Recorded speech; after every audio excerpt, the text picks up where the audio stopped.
Sir, आप कहते हैं कि प्रेम तो ऊंचाइयों से किया जाता है। ऐसे में जितनी ज़्यादा ऊंचाई होगी उसे पाना भी उतना ही मुश्किल होगा।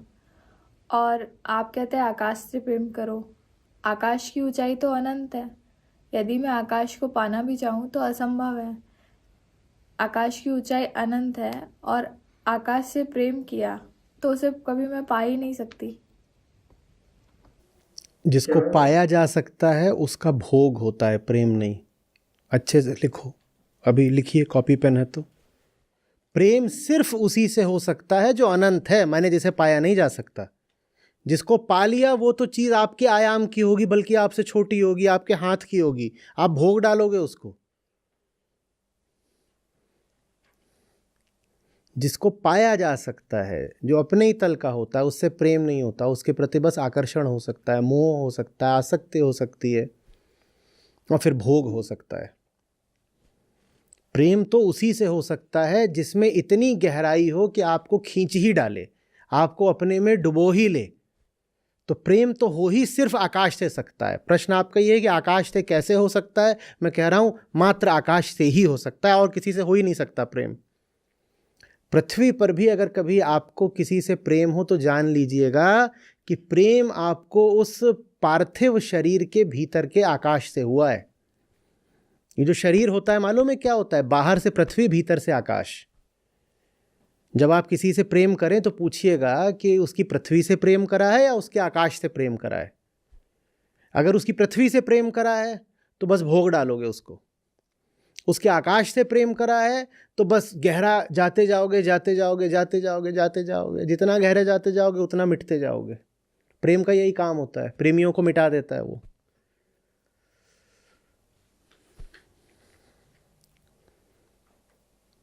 प्रेम का मतलब प्राप्ति नहीं होता। प्राप्ति तो भोग में होती है।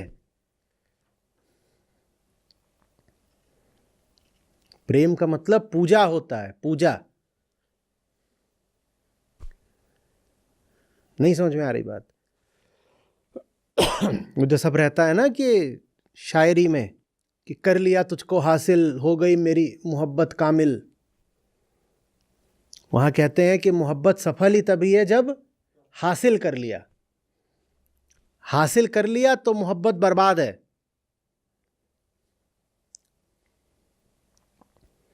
वो बहुत किसी छोटी चीज से आपने मोहब्बत कर ली होगी कि हासिल कर लिया।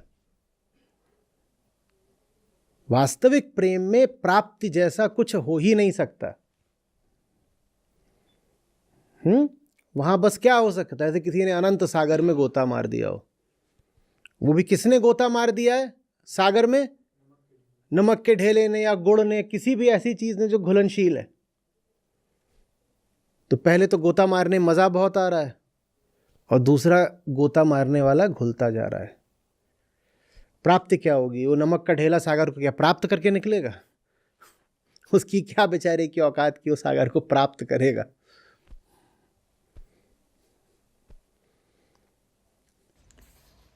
सर, तो आकाश से सभी को प्रेम क्यों नहीं हो जाता? खुफिया है बात, राज की है। हाँ, गाते ना, कैसे बताऊं क्यों तुमको चाहे। अब कोई कैसे बताए कि उसे प्रेम क्यों है, और कोई कैसे किसी को समझाए कि प्रेम बहुत जरूरी है।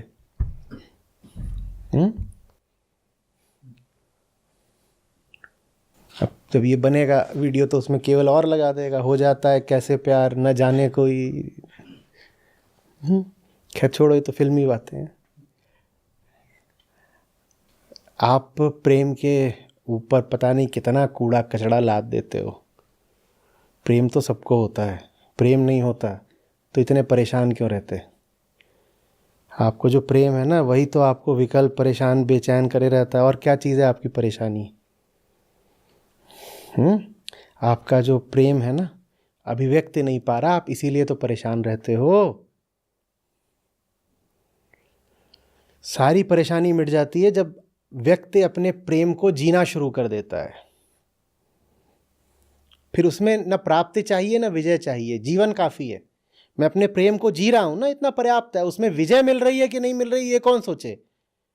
हासिल कुछ हुआ कि नहीं हुआ ये कौन सोचे, मैं अपने प्रेम को जी रहा हूँ, ये काफ़ी है। पर हमारे प्रेम के ऊपर मैंने कहा कूड़ा कचड़ा लदा होता है। प्रेम आपको कहीं और होता है, जी आप कुछ और रहे होते हो।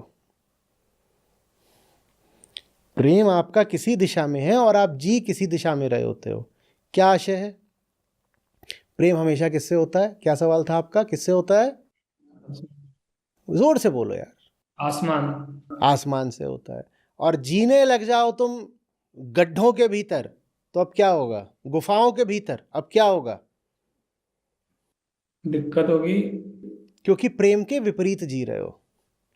प्रेम चाहता है कि तुम ऊंचाइयां चढ़ो, कितना कष्ट मिले लेकिन चढ़ते रहो, और घुस करके कहीं नीची किसी गहरी कंदरा में, पाताल में सो गए हो मौज में, तो प्रेम का तो गला घुट गया ना। लेकिन प्रेम के विपरीत जाने में आराम बहुत है और आसानी बहुत है। और प्रेम जो है वो आत्माहुति का नाम है। अभी नमक के ढेले की बात हो रही थी ना, वो गल जाता है। हाँ, तो वैसे ही जो पर्वतारोही होता है वो भी तो गल जाता है ना। तुम नीचे से चढ़ना शुरू करो ऊंचे हिमालय को, जब तक ऊपर पहुंचोगे 10 किलो गल चुके होगे। गलते हो कि नहीं गलते हो? 2 महीने करो थोड़ा चढ़ाई, 10 किलो गलोगे कम से कम। यही है, प्रेम गलाता है, प्रेम गलाता है। और प्रेम के विपरीत जाने में आराम है, आराम है। तो हमारा जो आराम है वो हमारे प्रेम पर भारी पड़ता है। उसी आराम को मैं कूड़ा कचड़ा कह रहा हूँ। हमने ज़िंदगी में कूड़ा कचड़ा भर लिया है, आराम का, सुविधा का, सुरक्षा का, और इसके मारे जो प्रेम है वो होते हुए भी स्वयं को अभिव्यक्त नहीं कर पा रहा। और चूंकि वो स्वयं को अभिव्यक्त नहीं कर रहा, इसीलिए हम बड़ी बुझी बुझी और बेचैन जिंदगियां जीते हैं। अपने आप से पूछना बहुत ज़रूरी होता है कि आपकी दिनचर्या में, आपके जीवन में, आपके काम में, आपके रिश्तों में प्रेम है क्या? रिश्तों में तुम फिर भी पूछ लेते हैं प्रेम है क्या, और भले ही उस प्रेम का उल्टा पुल्टा मतलब हो, पर हम रिश्तों में तो सवाल कम से कम कर लेते हैं प्रेम है क्या। काम में तो ये सवाल भी नहीं करते कि प्रेम है क्या। काम का तो मतलब होता है आजीविका, पैसा कमाना, तो वहाँ प्रेम आएगा ये तो हम पूछते ही नहीं। और ये बात तो वही है, सुन सुनावे मोए हासी। मुझे कभी समझ में नहीं आया कि लोग कैसे काम कर रहे हैं, नौकरियां कर रहे हैं, व्यापार प्रतिष्ठान अपना चला रहे हैं, कैसे चला रहे हैं बिना प्रेम के। पूछो कि ये जो कर रहे हो इससे प्रेम है? अब उसको क्या प्रेम होगा?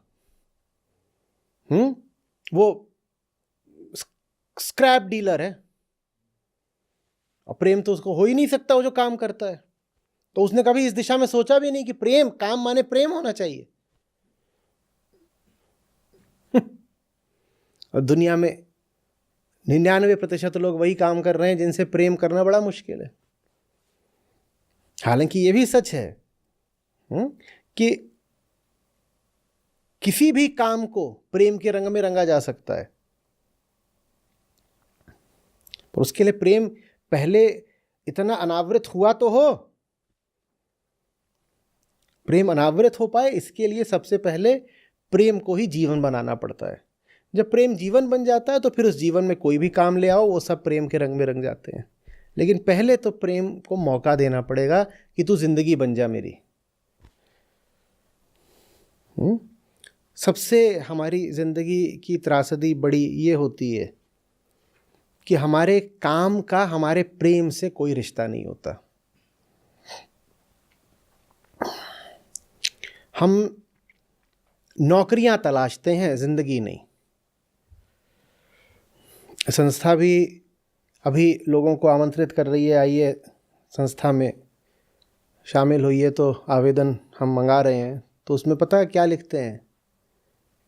Gate a job, get a life. बार बार उनको जो एक मूल बात है, सच्ची बात है, बता रहे हैं कि हम कैरियर नहीं दे रहे हैं आपको, हम आपको एक ज़िंदगी दे रहे हैं।